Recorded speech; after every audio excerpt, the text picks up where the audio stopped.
Early in the 17th century, a small number of Europeans began to explore and settle this great wilderness. But they were not the first to call Appalachia their home. Appalachians today include many different kinds of people, but we need to remember that the first people in the Appalachian Highlands were the ancestors of today's American Indians. So the original Appalachians are in fact Native Americans. Before the Europeans arrived, Appalachia was home to many Indian tribes. There were Shawnee, Choctaw, and Creek, but the dominant tribe was the Cherokee.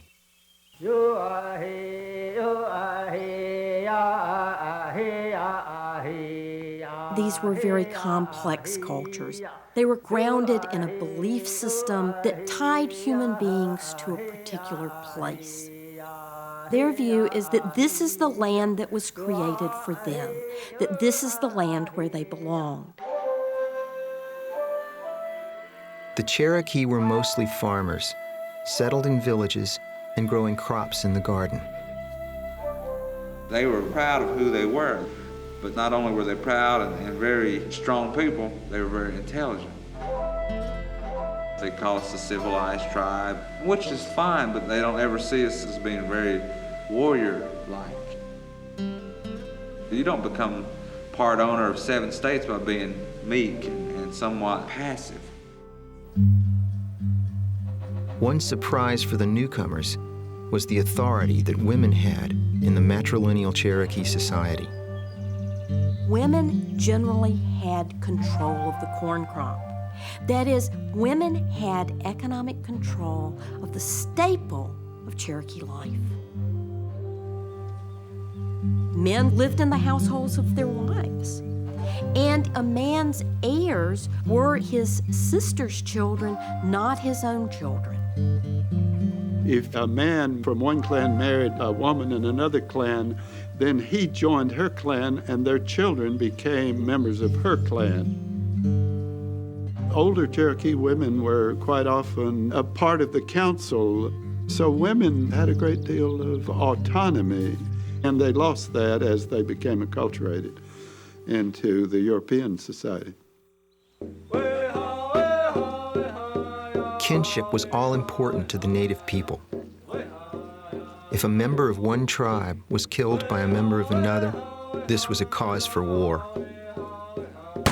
But it was not war in the way that Europeans understood it or in the way that we understand it today.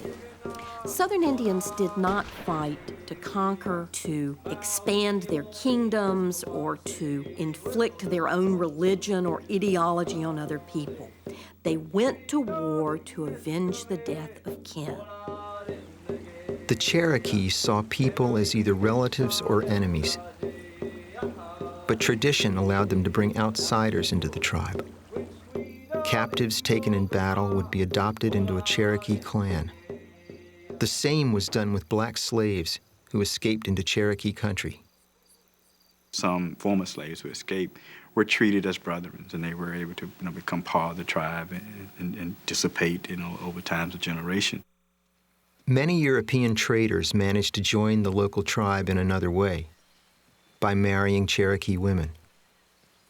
Even if you had been born a Creek, or you had been born an Englishman, or you had been born an African-American slave, once you were adopted into a Cherokee clan, you were a member of that clan and a Cherokee, and your children were going to be Cherokee.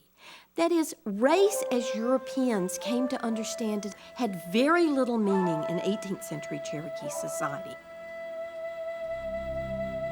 For decades, Indians and traders lived in relative harmony on the Appalachian frontier, buying and selling goods and sharing the bounty of the land. But for many back in Europe, life was growing more and more oppressive. Open territory in the New World was very inviting to people seeking freedom, independence, and a piece of land to call their own.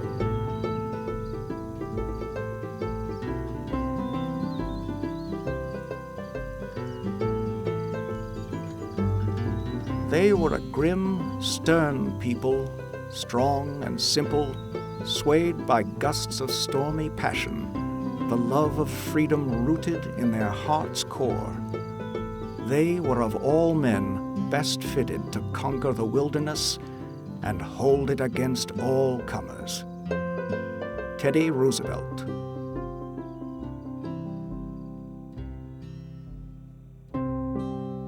It was in the 1730s that the ancestors of today's Appalachians began streaming into the mountains.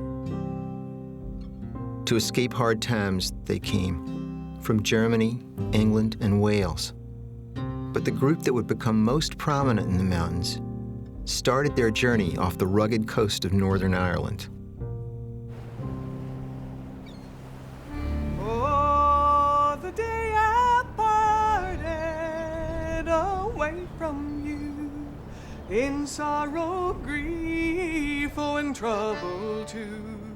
Oh, you gave to me, oh, the parting hand, and you wished me safe in old Cumberland land.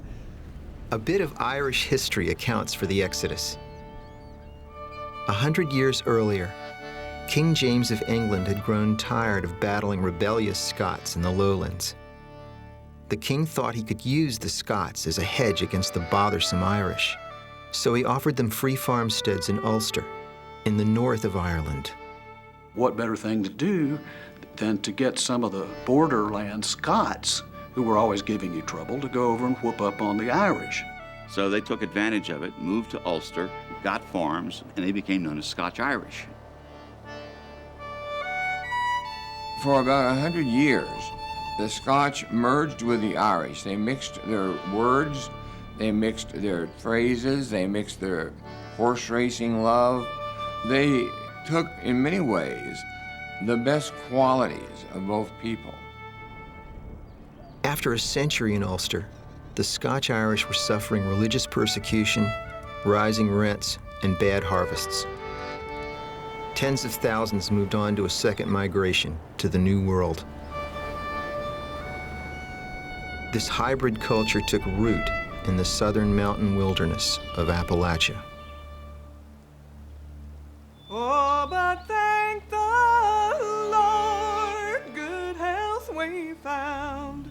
We've all got here, both safe and sound, and here in peace, so we hope to be with the Indian tribes in old Tennessee.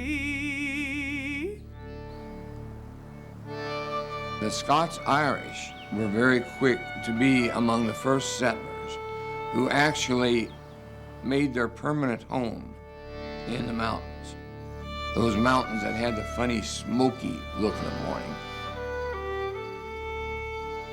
When we were got up to the top of the mountain and sat down very weary, we saw very high mountains lying to the north and south as far as we could discern.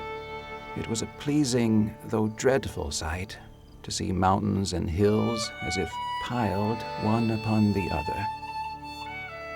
Robert Fallam, 1671. Now I've nothing strange ought to write to you. Well, the preaching's scarce, so and religion too.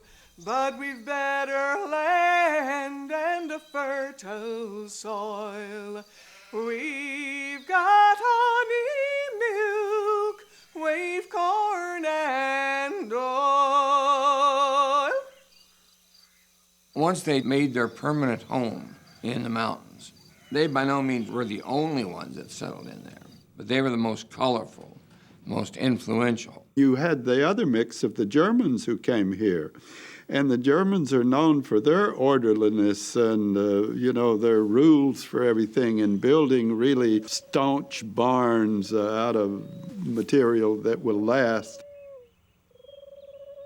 The Scotch-Irish, on the other hand, tended to be more footloose and fancy-free.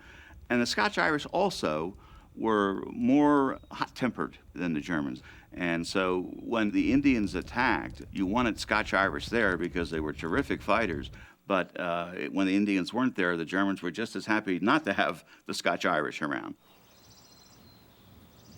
It was said at the time that whereas the English, when they got to America, would build a church, the Germans would build a barn, but the Scotch-Irish would build a whiskey still.